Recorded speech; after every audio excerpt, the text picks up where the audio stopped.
Good morning students. आज हम पढ़ेंगे डिस्कवरी ऑफ न्यूट्रॉन्स। क्या पढ़ेंगे? Discovery of neutrons. न्यूट्रॉन्स की डिस्कवरी कैसे होगी? हमने प्रोटॉन्स की पढ़ी, इलेक्ट्रॉन्स की डिस्कवरी पढ़ी, आज हम पढ़ेंगे न्यूट्रॉन्स की डिस्कवरी। तो देखो कि हमारे पास कोई भी एटम है, उसके अंदर न्यूक्लियस प्रेजेंट है।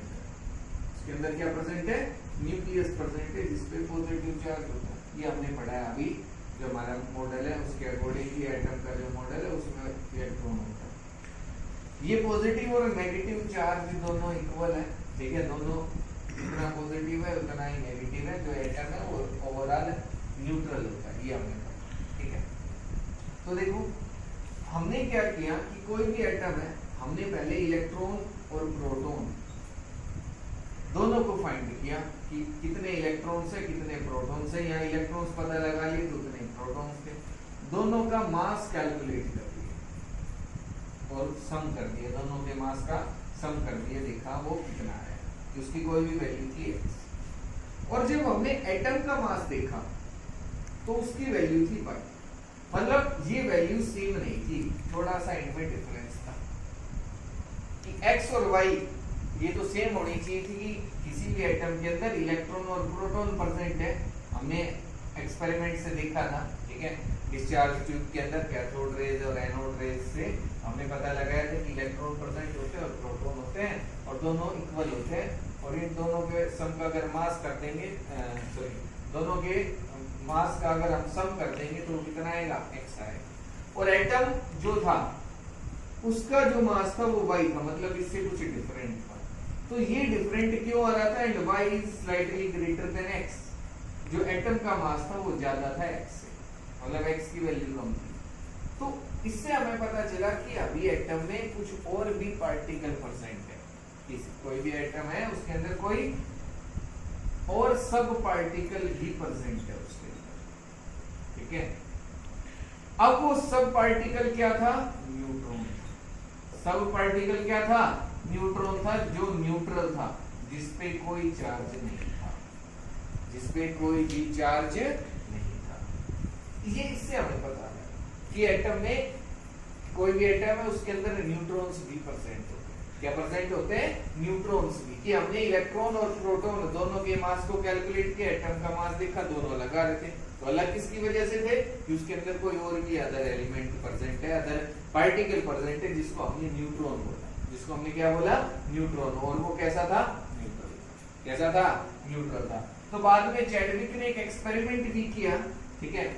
उन्होंने लाइट पार्टिकल्स ली, बेरिलियम वगैरह, ठीक है, और उन पे अल्फा पार्टिकल्स की बॉम्बार्डमेंट करवाई। तो उन्होंने देखा कि कुछ पार्टिकल्स इमिट करके और जा रहे हैं, और वो जो पार्टिकल्स इमिट हो रहे हैं वो न्यूट्रल थे, उन पे कोई चार्ज प्रेजेंट नहीं था। उन्होंने इलेक्ट्रिक फील्ड लगाया, मैग्नेटिक फील्ड लगा के देखा कि लेकिन उनके डायरेक्शन में कोई इफेक्ट नहीं पड़ा। तो इसका मतलब वो जो पार्टिकल्स थे वो न्यूट्रल थे और उनको न्यूट्रॉन्स हमने नाम दिया, ठीक है।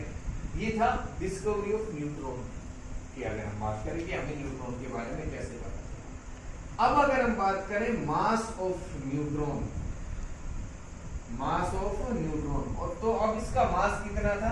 तो जो मास था न्यूट्रॉन का, it is nearly equal to mass of proton, is equal to mass of proton. कि जो प्रोटॉन का जो मास था उसके नियरली इक्वल इसका मास था, ठीक है।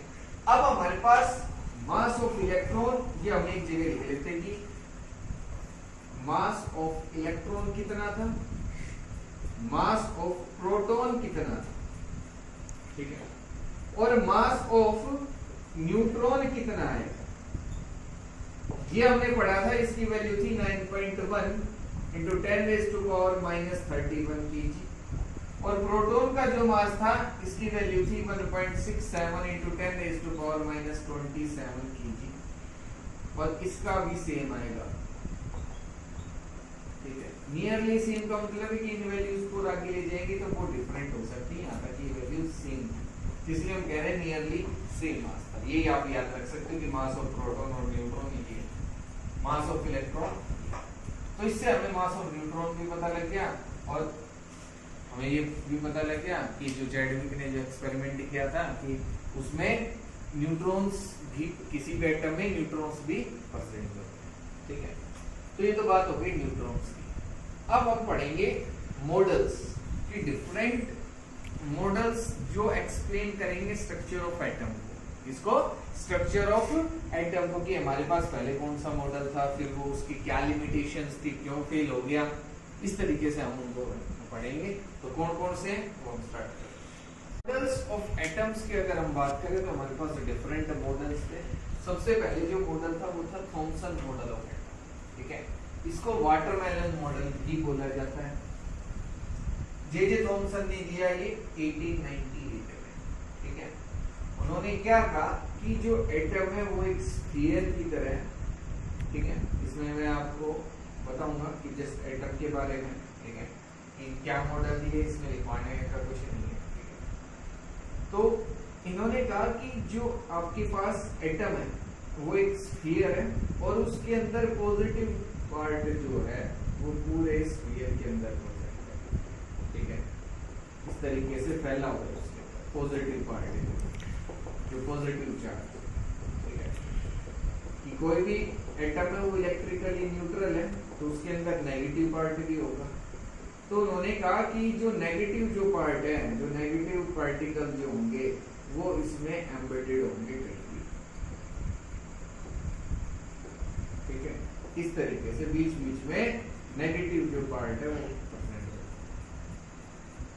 और पूरा जो पार्ट और जो ये बच गया इसमें पॉजिटिव, ये पॉजिटिव पार्ट है, ठीक है, पॉजिटिव पार्ट और ये नेगेटिव पार्ट,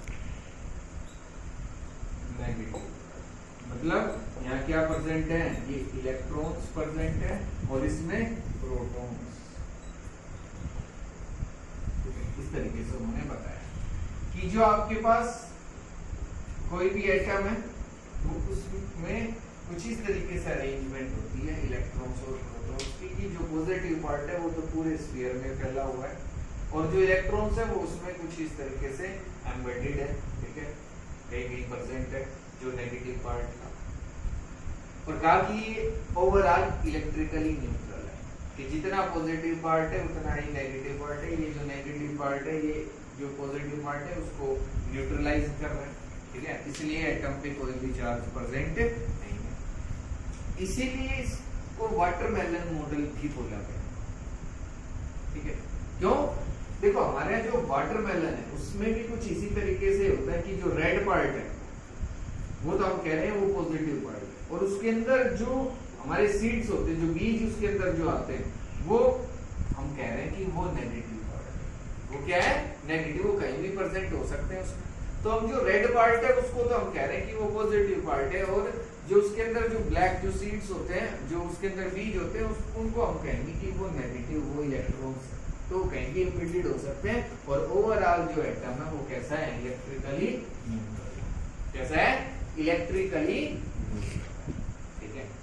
तो ये आ गया होगा आपको समझ में कि थॉमसन ने क्या मॉडल दिया था, ठीक है। अब ये मॉडल फेल हो गया कब? जब रदरफोर्ड ने एक एक्सपेरिमेंट किया, ठीक है, जिसको रदरफोर्ड एक्सपेरिमेंट हम बोलते हैं।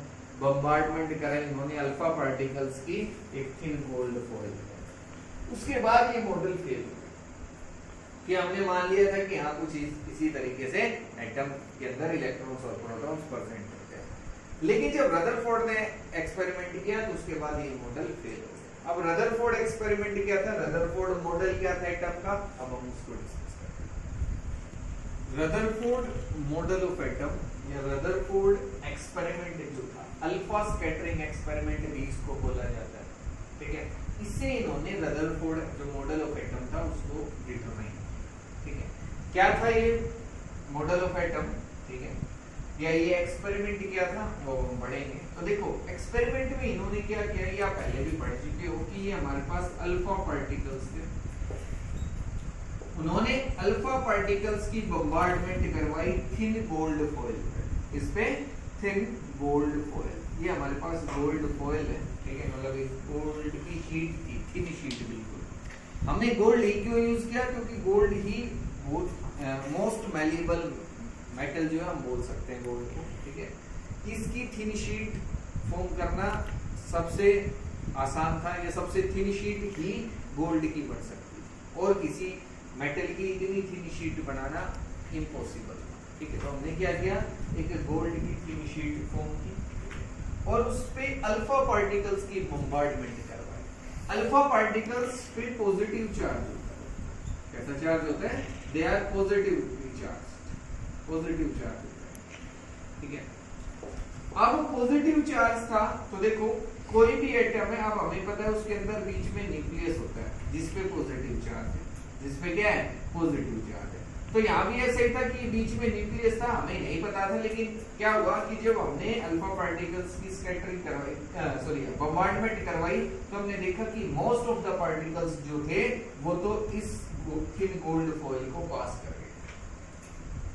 मतलब मैक्सिमम जो पार्टिकल्स थे वो इस थिन जो गोल्ड फॉइल थी इसको पास कर गए। 98-97% जो पार्टिकल्स है वो पास करके सीधे चले गए। हमने यहाँ एक फोटोग्राफिक प्लेट लगाई, या जो जिंक सल्फाइड स्क्रीन होती है हम उसका यूज कर सकते हैं, कि जब पार्टिकल्स यहाँ के स्ट्राइक हुए तो हमें पता लग गया कि जो मोस्ट ऑफ द पार्टिकल्स हैं वो तो पास करके आगे चले गए और स्ट्राइक कर रहे हैं। जो आपके पास स्क्रीन हम यूज कर रहे हैं, जो हम फोटोग्राफिक प्लेट यूज कर रहे हैं। अब और क्या हुआ इसमें कि कुछ पार्टिकल्स जो थे वो डेविएट कर गए अपने पास। Few particles are deviated from their paths, और अपने पाथ से डेविएट करके और साइड में जाके स्ट्राइक कर रहे हैं, ठीक है।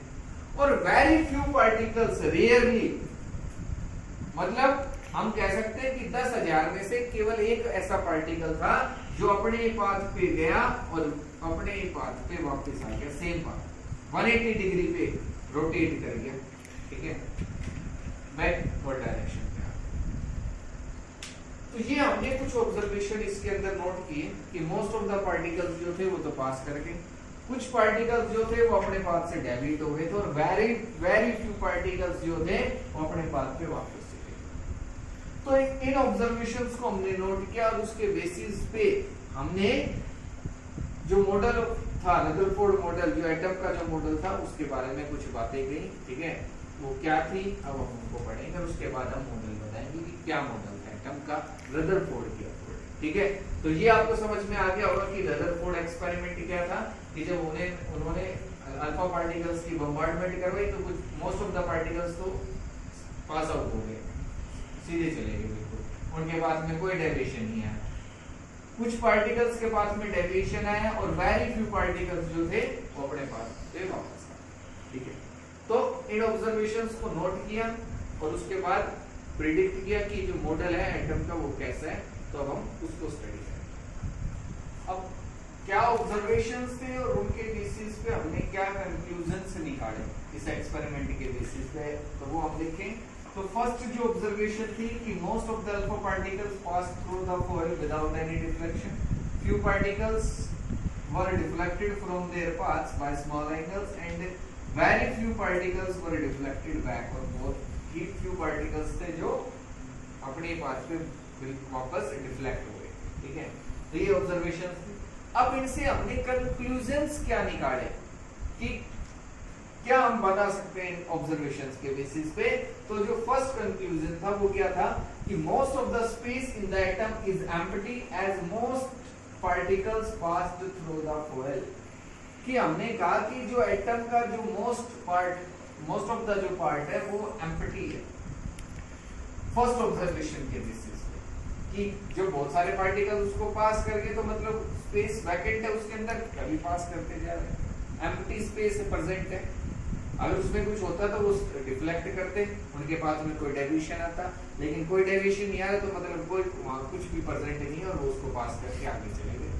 तो फर्स्ट कंक्लूजन ये था। सेकंड ये था देयर इज, अब कुछ पार्टिकल्स अपने पाथ से डेविएट हो रहे थे सेकंड ऑब्जर्वेशन के बेसिस पे, तो उसके बेसिस पे हमने कहा कि there is an positive charge present in the centre of the atom which repels alpha particles, which repels alpha particles, जो अल्फा पार्टिकल्स को रिपेल कर रहे हैं, मतलब बीच में कोई पॉजिटिव चार्ज प्रेजेंट है, तभी वो जो अल्फा पार्टिकल्स हैं वो डेविएट हो रहे हैं अपने पास से।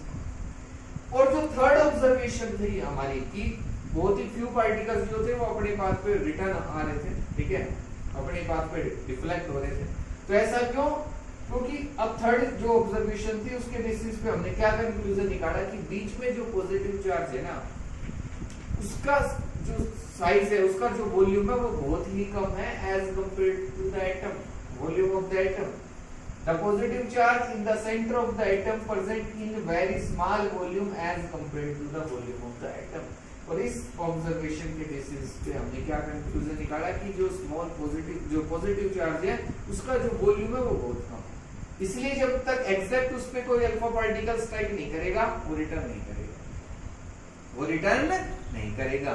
क्योंकि अगर उसका साइज बड़ा होता तो कोई बहुत सारे पार्टिकल्स उस पर स्ट्राइक करते और अपने पास पे डिफ्लेक्ट हो जाते, लेकिन उसका साइज इतना छोटा है कि उस पर स्ट्राइक, अगर कोई एग्जैक्ट पार्टिकल उस पर जाके स्ट्राइक करेगा एग्जैक्ट उसी पॉइंट पे तो ही वो रिटर्न करेगा।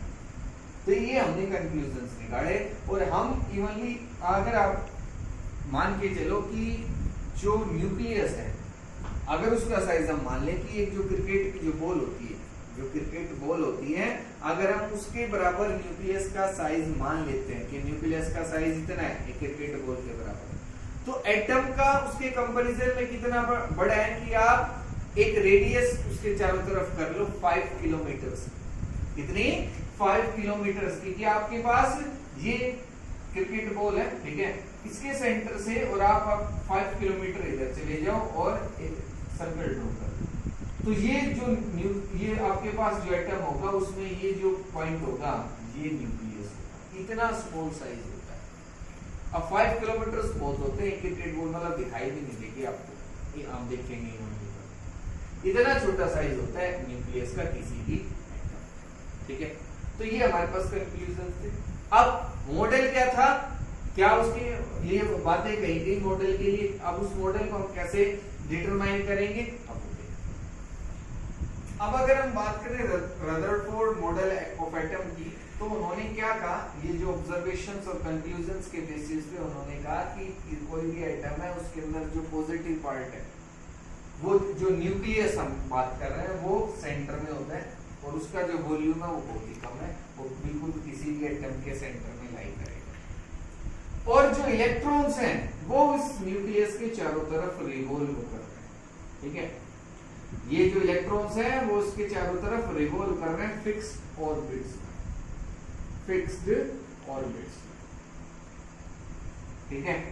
और ये जो आपके पास इलेक्ट्रॉन्स हैं ये इलेक्ट्रोस्टैटिक फोर्स ऑफ अट्रैक्शन के साथ अटैच है न्यूक्लियस से, इनके बीच में कैसी फोर्स ऑफ अट्रैक्शन है, electrostatic force of attraction, electrostatic force of attraction present है, मतलब एक पॉजिटिव और एक नेगेटिव जो चार्ज है उनके बीच में जो फोर्स ऑफ अट्रैक्शन होती है उसको इलेक्ट्रोस्टैटिक फोर्स ऑफ अट्रैक्शन कहा गया, तो वो प्रेजेंट है जिसकी वजह से ये स्टेबल है, ठीक है।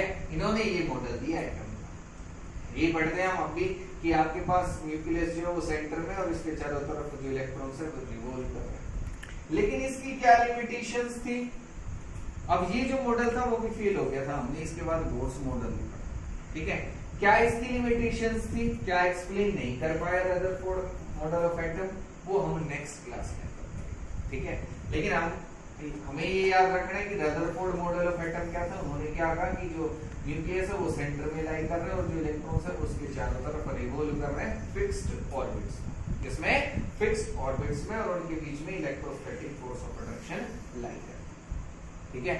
ये था आपके पास रदरफोर्ड मॉडल ऑफ एटम। अब इसके ड्रॉबैक्स और इसके आगे का हम नेक्स्ट क्लास के अंदर करेंगे, इसमें कोई भी डाउट रहती है तो मेरे से पूछना, ठीक है। Thank you.